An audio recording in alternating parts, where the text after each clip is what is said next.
we're going to run through all mounts added during Endwalker and where they come from, including a few no longer available and a couple yet to be released. I've grouped them up into various types, and to kick off, we'll start with those that have come from Island Sanctuary. First, we have the Garland GL2. This is purchasable from your Island Sanctuary at rank 10 with 24,000 Seafarers calories. Next, we have the Island Mandragoria, which are available from your island for 12,000 calories. The Island Onion Prince, again available from the island for 12,000 calories. The Island Eggplant Knight, again another 12,000 calories.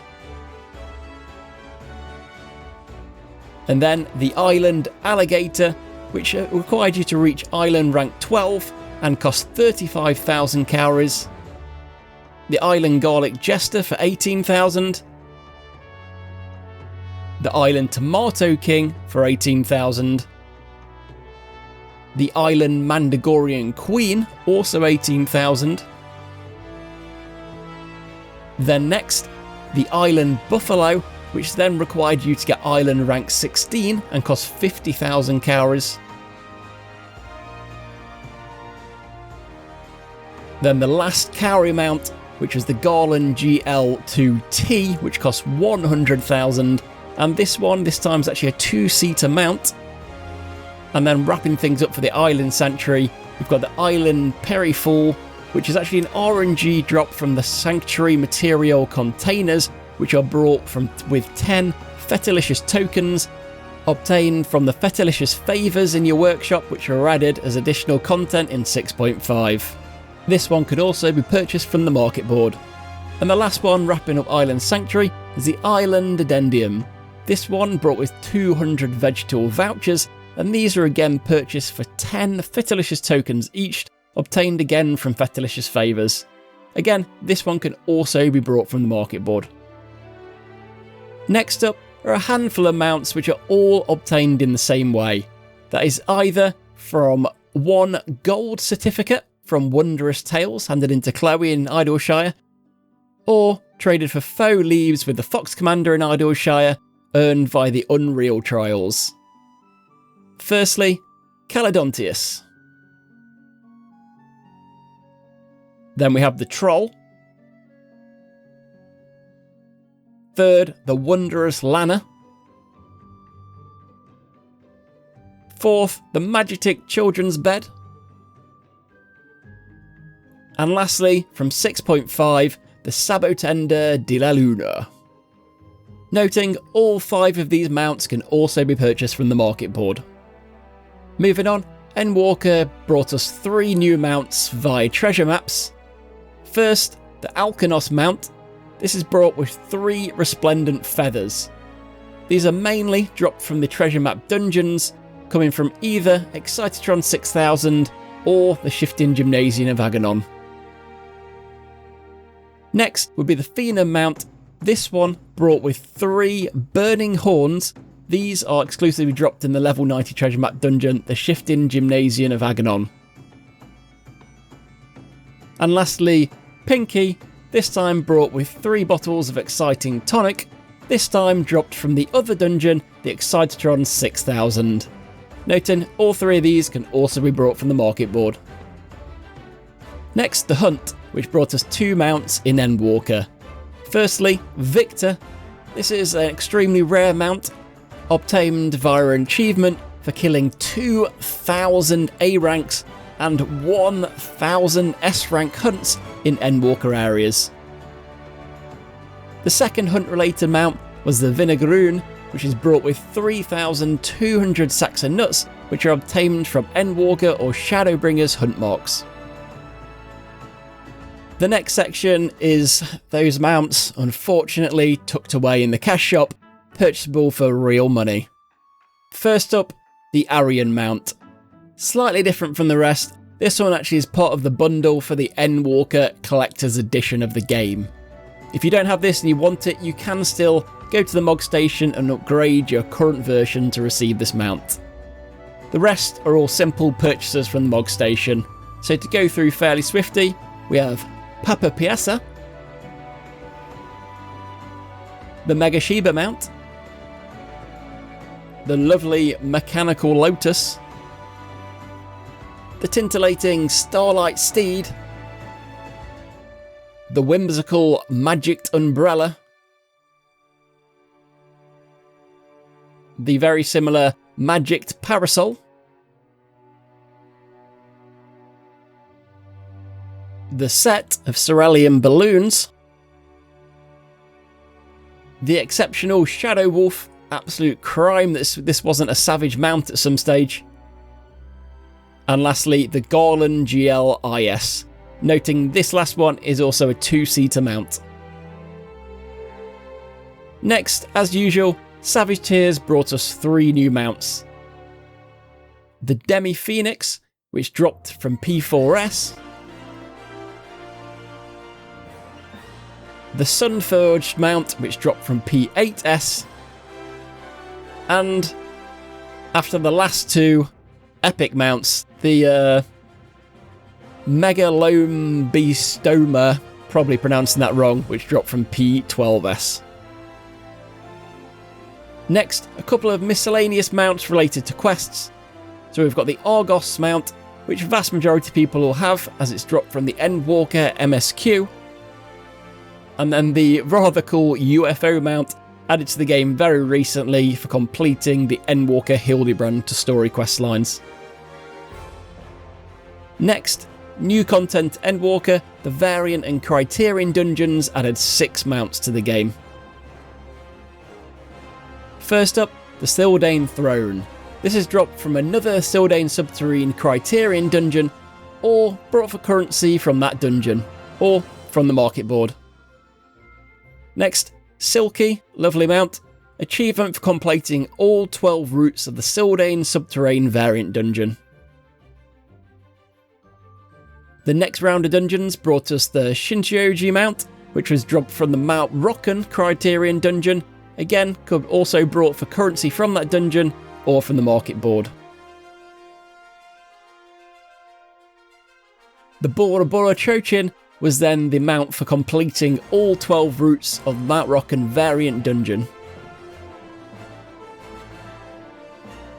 Lastly, for variant criterion, the Quelka mount dropped from the Aloha Island Criterion dungeon, again all brought from the currency from that dungeon or from the market board.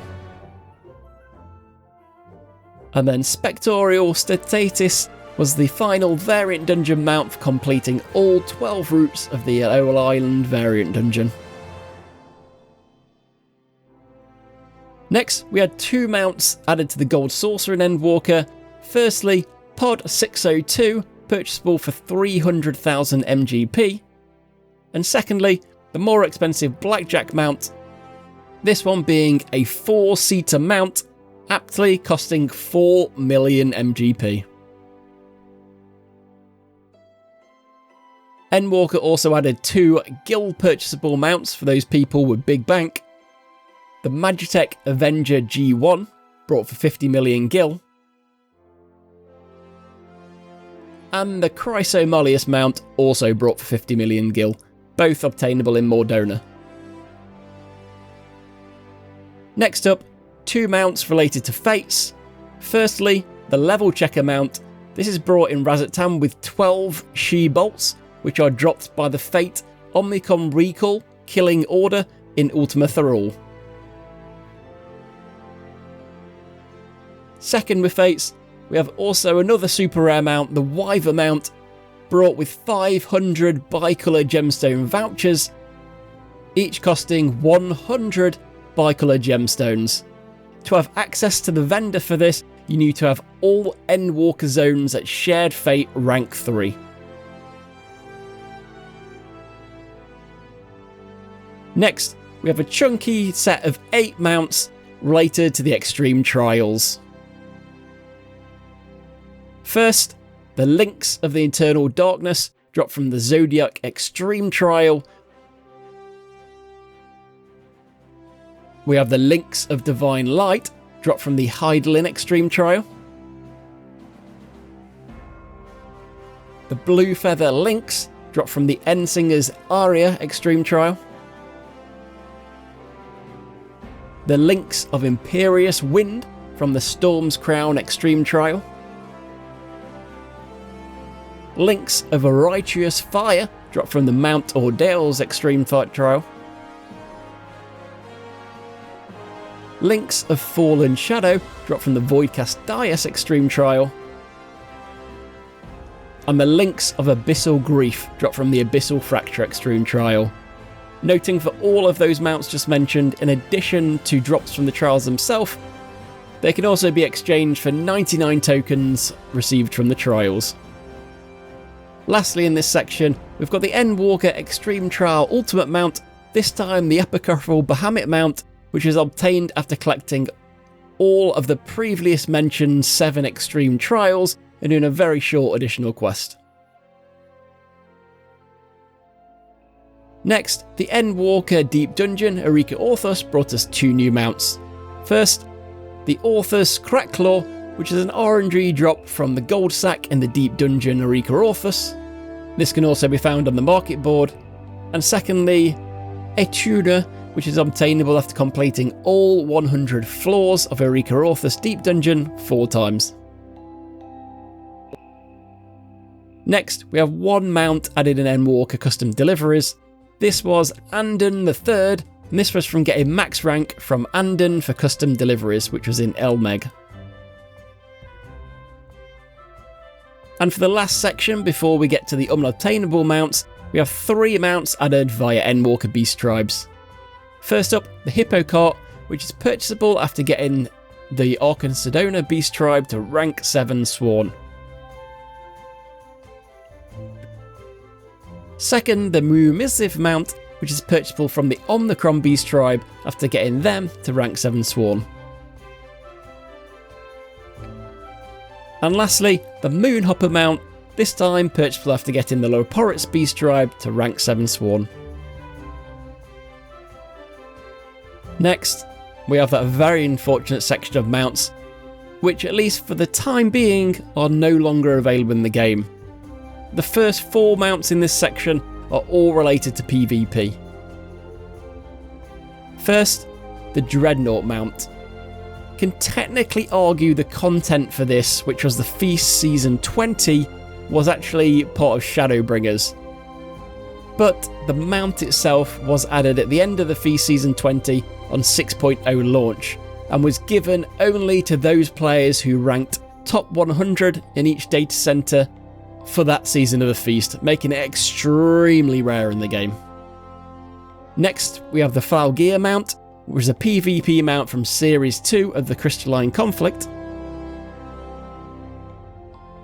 The Logistics Node mount, this time from Series 3 of the Crystalline Conflict. And then the Travelling Supporter mount, again Crystalline Conflict, this time Series 4. Next, in the mounts no longer available, we've got the Porksy King, which, to be honest, in addition to no longer being available, was never really available to the vast majority of players in the game. This was a Japanese-only mount which was added during Endwalker for a collaboration with a Japanese convenience store. Next, we have a couple of event mounts which are no longer available. Firstly, Ryes, which was brought from the Fall Guys collaboration. I'd be shocked if this doesn't come back though when we get the next Fall Guys event. Second was the Rising Phoenix mount. This was a reward from the 2023 Rising event, which celebrates the anniversary of Realm Reborn's launch. And then, capping off this video, we have 3 mounts which are not yet available in the game. We have the cool Crescent Moon mount. Very cool, but unfortunately that will be in the category of Mog Station real money purchase mounts. We have the PT mount, which we expect will be obtainable in this year's Little Ladies' Day event, which will likely be in March. And lastly, the mount many people will be excited for, which is the Torgal mount, named TBC. which will be obtainable via the Final Fantasy XVI collaboration event, which has been confirmed, but no definitive date for that event has yet been confirmed. And there we have it, all the mounts added during Endwalker. If you'd enjoyed this, please do not underestimate how much it helps to drop a little like, hit that subscription and notification button, or drop a comment below the vid commenting on what your favourite mounts were this expansion. All done. Like and subscribe to complete the duty.